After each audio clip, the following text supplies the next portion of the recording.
is lit up. But as you guys can see, the fans are excited. They want to show support to the teams here at the live venue. So without further ado, allow this clash of champions to officially commence with our draft for game number 1. Yes, and Team SMG, they will be taking the first pick. However, this might even be TODAK's decision because as we talked about, Rival really does like to take the Ling. And usually we don't see the Ling getting first pick. So I feel like this is just TODAK's average draft strategy. Just take the second pick and try to secure the Ling for themselves as soon as possible. And we do remember that from Season 9 as well, TODAK did have a tendency to like playing on that red side. So I do wonder whether or not they are reprising the same sort of habits here.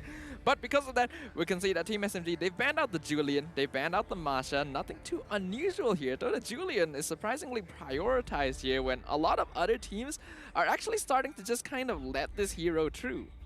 I kind of think that perhaps they know something a little bit more than we do because the Julian, like let's think about TODAK, right? TODAK, they can take any kind of hero and it really adjust them any way that they can. So maybe because Chico is in the lineup, he's not really usually used to all of this roam type heroes, so maybe taking the Julian and putting it into the roam position, maybe that's one of the things that they want to do. Either way, I'm not so sure about it, but right now with this Digi pick, they're kind of forcing TODAK to ban out the Akai. If not, Box is going to take it for himself. This is pretty common for Team SMG, and it's quite funny as well, the way that they just always consistently ban out the Diggy and just say to the enemy team, hey, we want to pick a Kai. You guys better think about how you want to answer it here. As for TODAK, they could choose to ban out the Akai here, but the Faramis is still open in the draft. That's something they have to be careful of. And I also want to take this opportunity to think about the chemistry between these two teams overall. Team SMG is a very sort of disciplined team, very by the book. They will try to get an advantage. If they don't have an advantage, they will wait until they find the perfect opportunity before making any sort of moves. And we know TODAK, they are the kings of comeback. They like to fight, but if they're not looking too hot, they still do have ways of returning into the game. I like the way that you describe it because SMG, they're a team of control. Like you said, textbook. Every single job of every single lane is basically to control every single thing. So Hate in the mid lane, your job is to make sure that the EXP as well as the gold lane gets ahead. Your job as a jungler is to make sure you secure your own jungle, the enemy's jungle, as well as all the neutral objectives. But if we compare it to TODAK, TODAK is chaos. Yep. They have order in their madness, but still, in essence, their identity as a team, even when they go up against international teams out there, even all of the other casters are like, yo, TODAK is so chaotic. Even when things make sense, it still doesn't make sense at the same time. You get what I'm trying to say? Yep. It's called TODAK Langar for a reason, and that's why we do love watching them, no matter how confusing their drafts can be sometimes. But the Faramis was indeed locked in by Team SMG. They're pretty much expected. Oh, but Fanny! that also means the Fanny actually gets that through the draft. So far, picked only 2 times, but a 100% win rate on this hero, and a Cho to follow it up as well. Okay, so right now, James, let's get into the head of James because he is a very safe drafter. He will draft on what makes sense. Right now, what makes sense to go up against this Fanny? I'm looking at the Kufra, I'm looking at the Franco, but what is Zyme Senpai's basically favorite hero? He's been performing very well in the previous season. I'm not so sure about this season, but his Franco was crazy. It's insane. And the Kufra, I would say, is hit or miss. Once you manage to get your combos down, it's gonna look amazing. But if the Fanny manages to avoid everything, it's gonna look very, very hard, you know? Yeah, besides that, Ruby as well is also not a bad choice for Zyme Senpai. Good counter to the Cho, good counter to the Fanny, and something that Zyme Senpai likes playing. Looks like that is going to be the choice right here. Ruby, so far 67% win rate. Not too bad, all things considered. And the Beatrix will be in the hands of Sasa once again. So like you mentioned, this is pretty responsive from Team SMG. They will pick the heroes that are necessary and try not to reveal too much of their hand to the opponent. Right now, TODAK, they can reveal a lot with their next pick.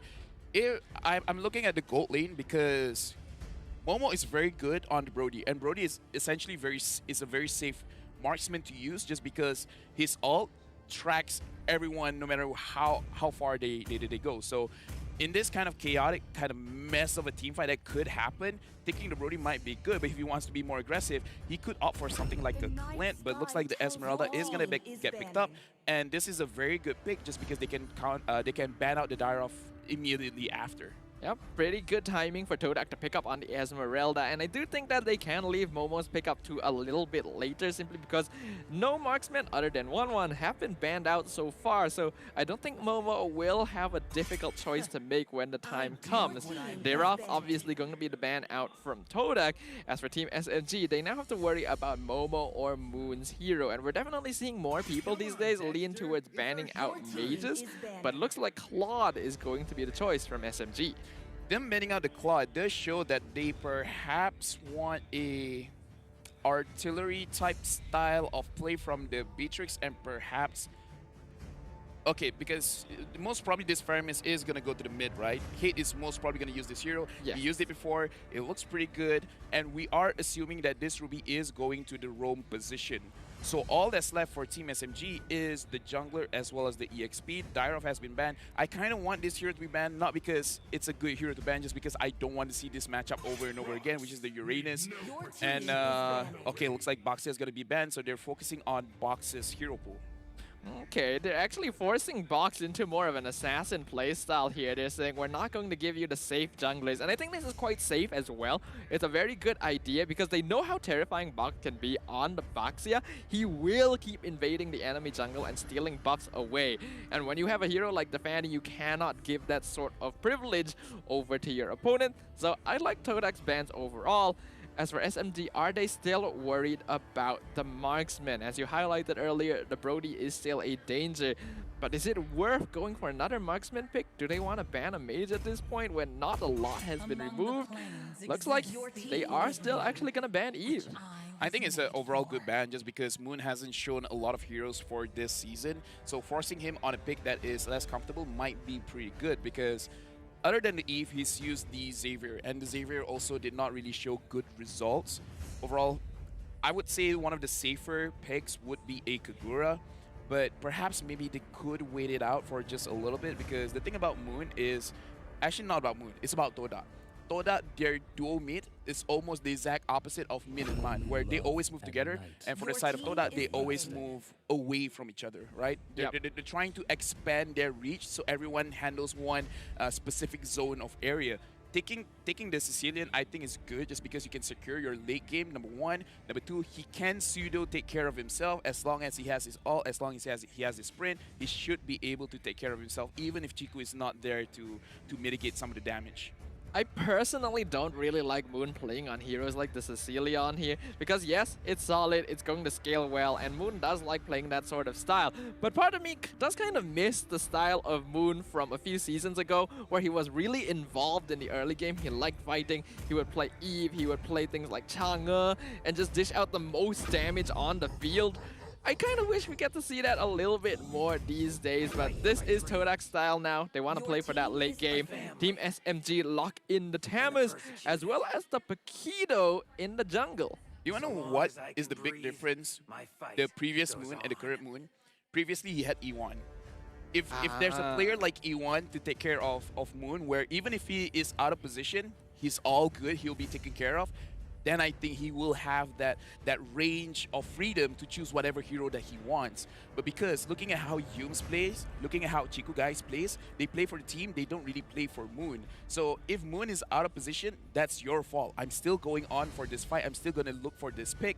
Same kind of ideology with Yums, but E1, it's a little bit different. He can do it all. He can set it up, and he can protect Moon even if he makes a mistake. So I feel like this is just a trend that Moon has to go towards. This is how he matures as a player. He has to adjust himself according to what his team is doing around him. Well, hopefully that does work out, as the Popol and Koopa is the final hero pick for TODAK as well. I'm honestly surprised that this hero has only been picked one time this whole season. Still a really strong marksman in my opinion, but you can imagine the fans are going to be excited here. For those of you who are still not aware, this is a repeat of the Season 8 Grand finals between Team SMG and TODAK, so there's going to be a little bit of bad blood here. Team SMG, they've got a strong fighting composition, and the late game scaling is going to drop off a little bit in exchange for that, whereas TODAK, they're going all in on that late game, and it's all up to Cho and the Fanny to create the space necessary to reach that point of the game. Will it work out? These teams will now clash as we enter the land of dawn. It's all about the early game. I want to see early aggressions coming in from both sides of the team, but especially SMG now that Box is using this Paquito in the jungle. For those of you who are not aware, like what, 2 or 3 patches ago, the Paquito has been buffed in terms of his jab damage. There's a lot of burst damage that's going to come in, and I'm pretty sure that Box puts all 3 points onto penetration with this assassin emblem. So I'm looking at pure carnage. But at the same time, I want to see how Rival does with this Fanny, which again has only been picked up twice in the entire MPL season. People usually don't let the Fanny through, and I do like that Rival is playing on the high and dry here. Was a little bit worried he might go for the safer Festival of Blood we see other players go for, but he definitely needs the damage in this team composition. All of his laners need to farm. Zyme Senpai nearly dying to that final bad impact, but the flicker keeps him alive. Yeah, but he's gonna stay alive for that one skirmish. If he makes another mistake, TODAK, they can really start to punish. And right now, Momo and Sasa, it looks like it's a pretty even playing field here in the goal lane. Nah, I'm gonna take it back. Momo has a clear advantage. He's really using the Popol Kupa well. And honestly, Popol Kupa is kind of how do I say? It doesn't look difficult, but it's actually quite difficult. The mechanics on the Popol Kupa, they look simple, but it really isn't.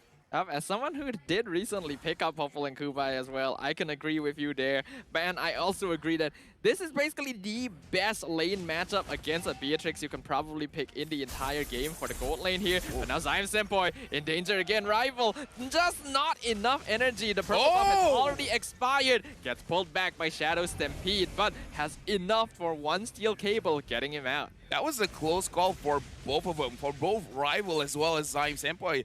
If Rival stayed there for just a little bit longer, it could have been a death for both sides. So good discipline coming in from the both of them. And this is Team SMG. They are textbook. 2 minutes in, they go straight for the turtle. But 4 minutes goes in. Chico guys tried to stall them out just a little bit. But Box, no contestation. He managed to get the turtle with no problem.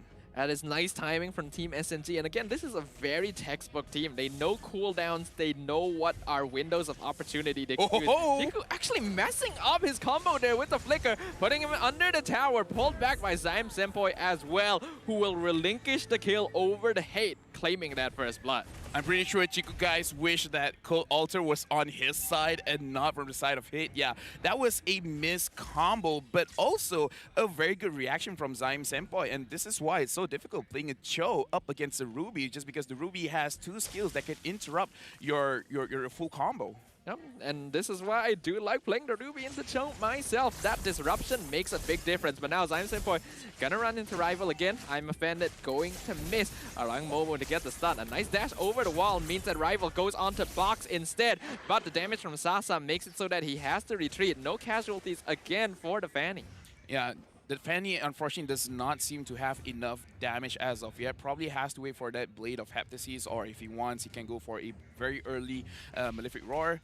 Sasa is getting focused on to Chico guys. Right now, I feel like their only target is to get as much gold as they can from the shield, and looks like they managed to get all of it. A very good play, but Sasa and Box try to fight back. Chico guys taking quite a lot of damage, but he managed to run away. Good timing. The Shinpo makes it so that he doesn't get CC'd by the knockout strike, and otherwise he would have actually died there. But this is another strength of Popol and Kupa. This is easily the hero that takes towers the fastest in the entire game. They nearly killed the entire tower, not the gold shield, the entire tower in that single push from TODAK. Yeah, and Momo having this Weapon Master on this Popol Kupa, any kind of items he builds, the damage number is going to be way more than what you would originally expect. The turtle has spawned, and Team SMG, looking at the position that they have right now, 4 of the members are actually well positioned to secure this for themselves. Smooth on top of it alongside Box is already down to half HP. Rival nowhere nearby. Looks like they're just going to give this away since Rival already used his Retribution earlier, probably to secure a jungle camp. Meaning that Team SMG will keep their net worth lead for now. Top lane being threatened, but because Sasa is being pushed so far back by Momo, Rival can't even make an attempt onto the Beatrix. It's not a good laning phase for Sasa, but it's completely fine as long as the rest of his team is doing well. He has not died yet, so that's still good. Rival, that was a mistake. Smooth managed to take him down. Right now, he's focusing on the Formis, and this is why I say Smooth is one of the best EXP laners here in Malaysia. That was just a mistake by Rival there. You don't do that kind of damage to someone that already has popped the battle spell, the Vengeance. I'm pretty sure Rival ended up killing himself there because under ordinary circumstances, a Tamus would not be able to kill a Fanny. But now Chiku in danger. The double knockout strike into the cult altar. But the bad impact makes it so they can't go further. Yeah, but either way, Chiku so far, he is... I would say his career for this season as a roamer hasn't been good just because people roughly know how aggressive he is, so he usually gets punished. Zyme Senpai pop up the conceal, but noticed by Momo, no trade is going to be done. We have to note, however, that even though the entire top tower was taken by Momo, full gold shield and all, Team SMG actually still has the gold lead, so I'm wondering where that difference is mainly. We see Rival finally has the Blade of Heptases. Oh my goodness! The shotgun to the face. Yep. As my mom told me, if you get shotgun to the face, you will die. Yep, that's usually the case. Yeah, my mom did not lie to me. I appreciate that very much, mother. Right now, Formis is going to get targeted by 2 members of Team SMG. He tries to run away. He already popped his sprint. Smooth is there. Chiku, guys, unfortunately, still a botch combo, so they won't be able to get a kill. Box is still there, trying to dish out damage to Chiku. So far, Chiku just making sure that his friend stays alive. They're going for Smooth. Smooth is so low. Box comes to fight back, and Box kills. Box steals a kill. This is kind of frustrating here. TODAK are making some really rookie mistakes you wouldn't expect from a team of this kind of experience.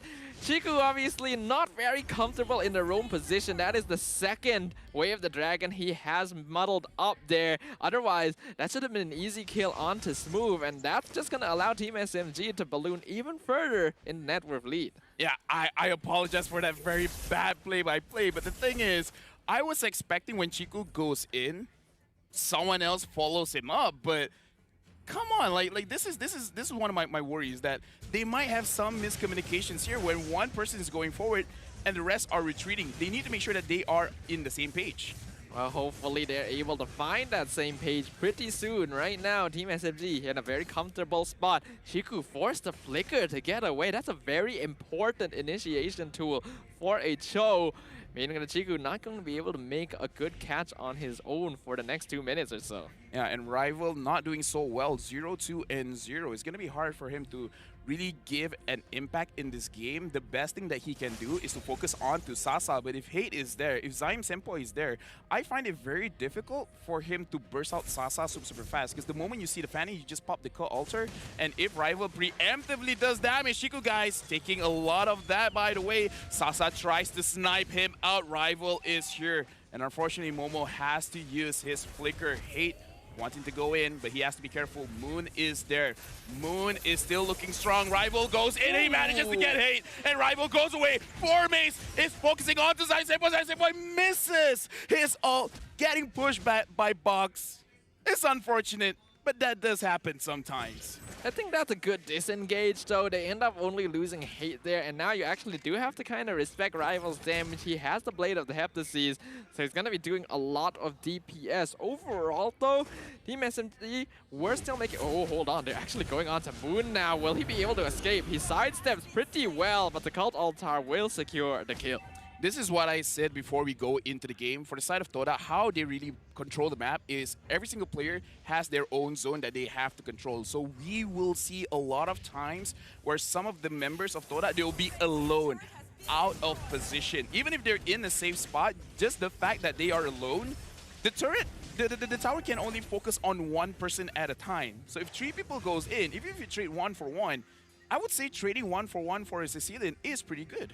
Yeah, absolutely. As long as they can delay Moon scaling for as long as possible, Team SMG will be in a pretty good spot. On top of that, Zainsenpo actually going to miss that hook there, so Chiku does just narrowly escape. That could have been quite dangerous considering the shotgun Beatrix right behind him. But this Lord has now spawned. Honestly, considering that this is a TODAK game, we're seeing a lot less kills than we're used to, and that is because Team SMG are the ones controlling the tempo and only choosing fights that they themselves want to take.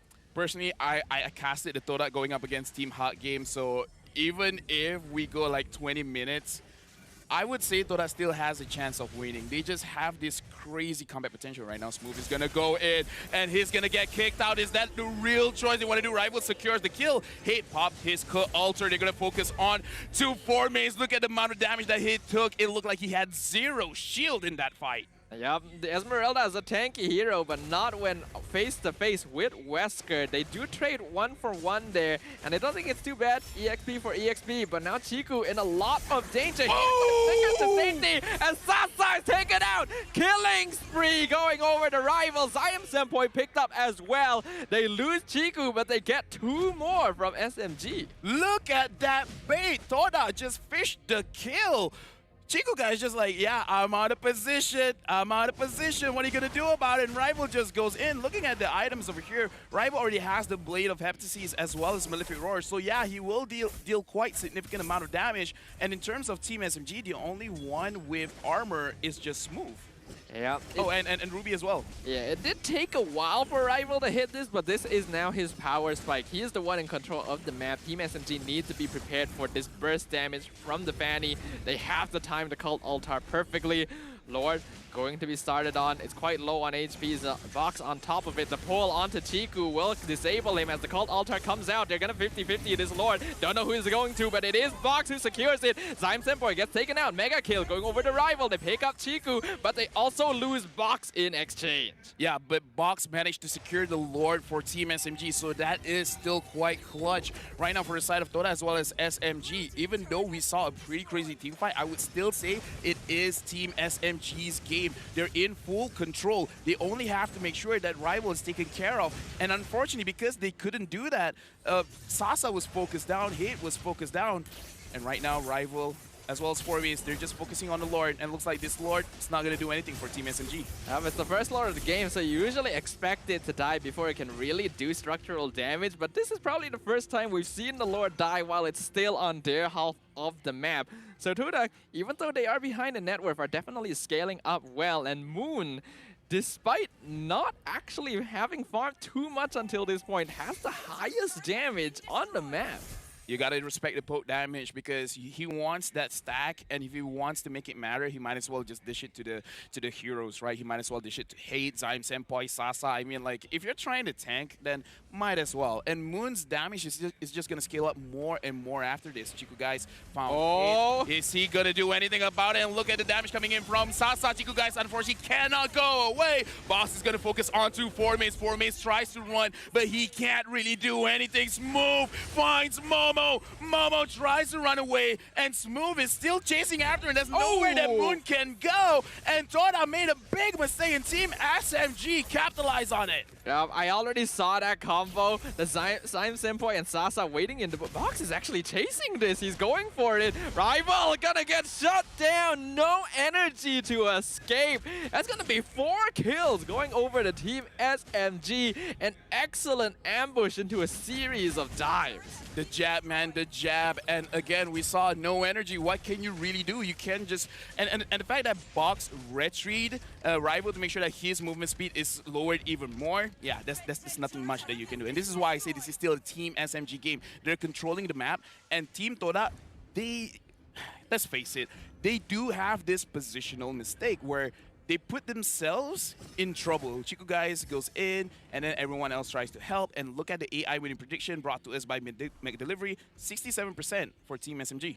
They're still playing by the book. Very good, very disciplined, and this is exactly what they're attempting to achieve in this game. You can definitely see that Simon Senpai and Sasa roaming around together, hiding in bushes, because with the pull from the Ruby right into Wesker, that's enough to basically kill any member on the side of TODAK. That's what happened to Chiku earlier, and because the rest of them tried to come in to save or to potentially re-engage into the cult altar, that ended up being quite disastrous for them. Every time I see these two hiding in a bush, something is going to happen, and it scares me. Yeah, this is one of those situations where you want to do your job, but you can't do it well. For me, do not tank that. The damage from Sasa is a little bit too much. TODAK, they can't open the map. It's too dangerous for them. Smooth pushes Moon away. They're focusing on this purple buff, being super respectful as well as disciplined, not really going for kills, just making sure that Rival can't play the game. As long as Rival doesn't have the purple buff, Team SMG can take the Luminous Lord with impunity. There is nothing TODAK can do to threaten this right now, since they are still one man down too. So Rival is going to make the right choice here and try to split push. Smooth gonna come in. I don't think he actually will get this tower, I believe. Should be able to get away as well. Yeah, but still a very good read from Smooth, or for Team SMG as a whole. We saw Smooth already making his way to the bottom lane turret, try to really save it. Fortunately, the damage is a little bit too much. Looking at the items over here, Rival is still focusing fully on his damage. He's really hoping he can one-shot anyone. He does not even try to build any armor to deal with Sasa's damage, because once the Beatrix already has the Blade of Despair and the Malefic Roar, even if you have armor, it looks like it almost looks like a wasted slot, just because you can just pile on the damage with Wesker. Yeah, it doesn't really matter too much, so I understand what they are trying to go for here. But if we look at the items, despite TODAK being 6k gold behind, they are actually farming quite well. Moon especially is actually quite even with people like Sasa on the side of SMG, so he will be doing a lot of damage, but the same can be said for this Lord right now, pushing in already half the health of the mid inhibitor, falling in favor of SMG. Rival, he's doing the same thing he was doing on the Ling previously too. Yeah, and good thing from Smooth as well that he proxied the wave, so no minions can actually come. So even if he stays there for like 3 minutes, no help is gonna come by. Sasa is trying to pressure this mid lane turret, and Team TODAK, there's not much that they can do. They can just stay in the base, hoping for Team SMG to possibly make a mistake, wait for Moon to scale up, make it so that if he catches Sasa, he can basically get a one-shot onto this Beatrix. This is an ideal state for Team SMG right now. They are in full control over the game, and this is when they will be strongest here in the late game, when they have the lead. But TODAK has also been known to come back from these sort of situations before, so both teams are actually still perfectly capable of claiming victory in this game, which means that we still need to remain quite vigilant.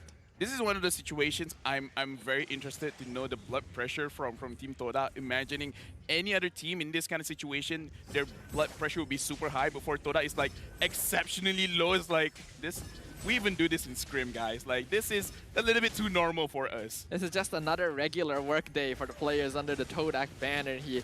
You can see they're even pushing out to try and make aggressive plays despite their position. So they don't mind at all. Simon Senpai, he doesn't know how close he was to catching out Moon right there. If he did that, that would have been bad. But he does get it! Flicker forward into the hook. Chiku will bite the bullet. A really good sacrificial play. Look at but Box! it might not be enough because Box finds Moon in the back line. Rival not doing enough damage at all. But Formaze actually picks off Sasa by himself. Box finds the triple kill onto Momo. And now they're all piling onto Formaze. Maniac going over the Paquito on Team SMG. How many Maniacs have we seen here in MPL Season 10? This is absolutely crazy. And again, TODAK, it did not look like they were from behind. They actually took that fight trying to do something.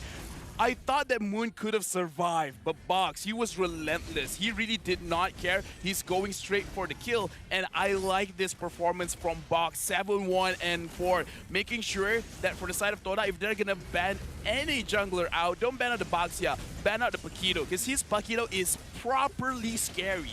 Indeed, Box is actually very comfortable on these types of heroes himself. After all, he did have his roots as an assassin player, so this is a pretty good mid-ground comparing his tank junglers as well. And as we saw from that last fight, he just dived all the way into the backline for TODAK. And TODAK, they have a very front-to-back composition. They need Chiku and Formaze to buy time for Moon and Momo to do damage.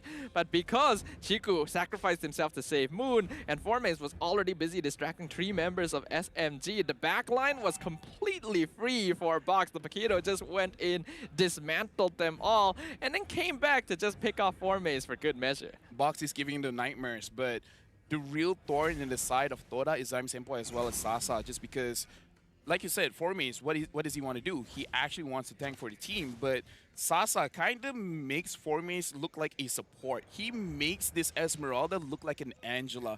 Not much damage can be taken here, and Team SMG just got a free inhibitor turret here in mid, and looks like they're going to continue with the pressure.